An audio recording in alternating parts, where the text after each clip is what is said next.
हम पढ़ेंगे HCF LCM. सबसे पहले इसका हम फुल फॉर्म जान लेते हैं। हिंदी में बोलते हैं लघुत्तम समापवर्तक और महत्तम समापवर्तक। अब हम फुल फॉर्म जान लेते हैं। फुल फॉर्म से क्या होता है कि आधा डेफिनेशन को ऐसे ही समझा जाता है कि करना क्या है इसमें, ठीक है। एचसीएफ का फुल फॉर्म होता है हाईएस्ट कॉमन फैक्टर, ठीक है। अब हाईएस्ट है मतलब समझ जाइए कि आपको हाईएस्ट चूज करना रहेगा, ठीक है। आगे समझेंगे तो और अच्छे समझ आएगा। एलसीएम में क्या है, लिस्ट या फिर लोवेस्ट दोनों बोला जाता है, ठीक है। लिस्ट या लोवेस्ट, कॉमन, मल्टीपल, ठीक है। कहीं कहीं पे इसको फैक्टर ही बोलते हैं, पर फैक्टर का यूज कम होता है, मल्टीपल ज्यादा यूज होता है। लिस्ट या लोवेस्ट, कॉमन, मल्टीपल, ठीक है। आगे देखते हैं एचसीएफ क्या होता है, लास्ट सॉल्यूशन के बाद आंसर एलसीएम से छोटा होता है। मतलब एचसीएफ और एलसीएम हम दोनों को सॉल्व कर रहे हैं, ठीक है। किसी क्वेश्चन को लेकर दोनों को सॉल्व कर रहे हैं, तो लास्ट में जो दोनों का आंसर आएगा वो क्या होगा, एलसीएम से छोटा रहेगा। एलसीएम का आंसर होता है बड़ा। जैसे मान लीजिए एलसीएम आया 25, तो एचसीएफ आपका 5 इस तरीके से होगा, मतलब छोटा होगा, ये कहने का मतलब है, ठीक है। अब चलिए देखते हैं एलसीएम लोवेस्ट कॉमन मल्टीपल। इसको देखते हैं क्या होता है। मान लीजिए हमने एक क्वेश्चन लिया है 12 और 18, इसका एलसीएम निकालना है, ठीक है। 12 और 18 का एलसीएम निकालना है, तो कैसे निकालेंगे ये एक मेथड होता है भाग वाला, ठीक है। इसमें क्या करते हैं कि ये होता है भाग विधि। कैसे भाग करते हैं कि यहाँ पे सबसे छोटी संख्या लेना होता है, या ऐसी संख्या जिससे दोनों का भाग चला जाए। तो 2 से दोनों का भाग चला जाएगा, तो 2 से भाग देंगे तो यहाँ पे बचेगा 6 और यहाँ पे बचेगा 9। इस तरीके से इसे भाग करते हैं। ये तो बचपन का मेथड है, सबको आता ही होगा, बट जिसे नहीं आता उसके लिए मैं थोड़ा सा रिकॉल करवा देती हूँ, ठीक है। तो क्या होगा, 2 से भाग देंगे 12 को तो बचेगा 6, 2 से भाग देंगे 18 को तो बचेगा 9, ठीक है।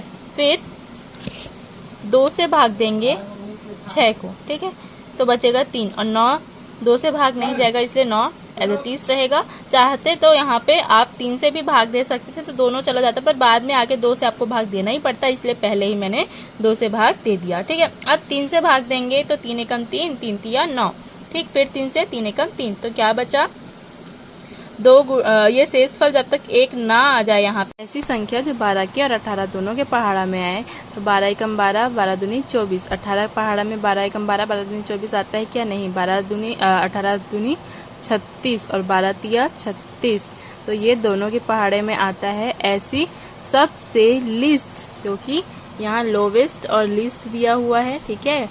इसके फुल फॉर्म में इसलिए सबसे छोटी संख्या जो दोनों के पहाड़ा में आए या गुणन मल्टीपल में आए, गुणनखंड में आए, तो वह है 36। तो ये हो जाएगा आपका, देखिए यहाँ से सॉल्व करके हमने ऑलरेडी दिखा चुका है, तो ये 36 क्या हो जाएगा, इसका एलसीएम 12 और 18 का, ठीक है। तो ये सबसे शॉर्ट तरीका है, सबसे अच्छा तरीका है। इसमें आपको क्या करना पड़ेगा, इस तरीके से निकालना नहीं पड़ेगा। ऐसा आप जब बहुत ये तो मतलब इजी है कब, जब 2-4 ऐसी छोटी छोटी संख्या दी हो, लेकिन बहुत बड़ी संख्या और बहुत सारी संख्याएं, तब आपको ये वाला मेथड अच्छे से काम आएगा। लेकिन आपको उसके लिए पहाड़ा याद होना चाहिए, इसीलिए आप कम से कम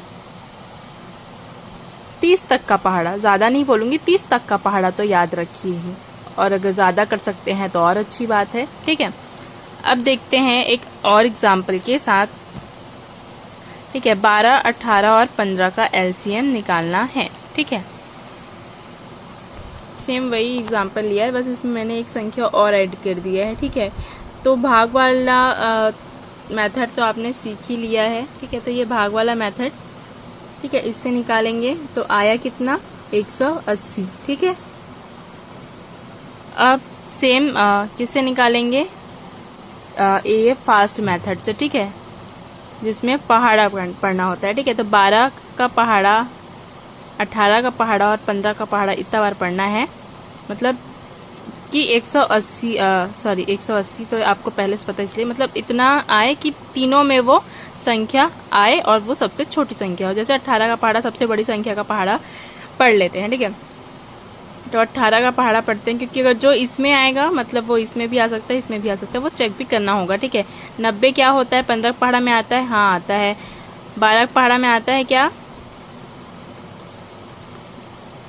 नहीं आता है, ठीक है। 72 आता है 12 पहाड़ा में, पर 15 पहाड़ा में आता है क्या? नहीं। वैसे ही सबको चेक करते जाएंगे तो जो लास्ट है वो 180 है, जो तीनों के पहाड़ा में आता है और सबसे छोटी संख्या है। ठीक है, तो इसलिए इसका आंसर हो गया 180। ठीक है, इस तरीके से ये शॉर्ट तरीके से आप निकाल सकते हैं।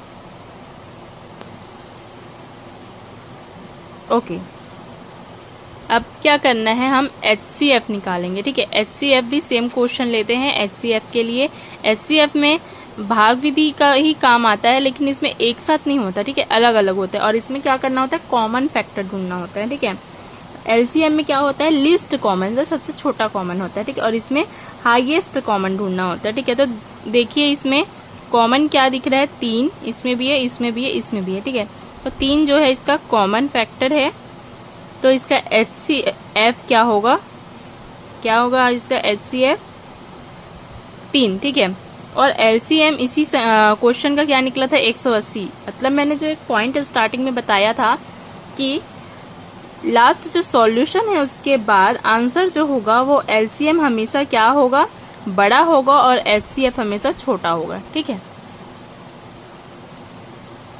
अब फास्ट मेथड से HCF निकालते हैं। इसमें भी क्या करना है, आपको पहाड़ा पढ़ना है जो सबसे, इसमें क्या करना होता है, हाईएस्ट कॉमन फैक्टर ढूंढना होता है। मतलब इसमें 12, 18 और 15 का पहाड़ा नहीं पढ़ना है। इसमें क्या करना है, उन संख्याओं का पहाड़ा पढ़ना है जिसमें 12, 18 और 15 आता है। ठीक है, 2 का पहाड़ा में 12 आता है। ठीक है, 2 के पहाड़े में 18 भी आता है, पर 2 के पहाड़ा में 15 आता है क्या? नहीं। तो ये 2 क्या हो गया, कैंसर। ठीक है, अब उसके बाद अगला देखते हैं। ठीक है, 3 के पहाड़ा में 12 आता है, 3 के पहाड़ा में 18 आता है, 3 के पहाड़ा में 15 भी आता है। तो ये क्या हो गया, कॉमन हो गया। तो इसका आंसर हो गया 3। ठीक है, मेरे ख्याल से मैंने अपने तरीके से बेस्ट दिया है समझाने के लिए, पर आपको कुछ समझना है आप कमेंट सेक्शन में पूछ सकते हैं। आज की वीडियो में इतना ही।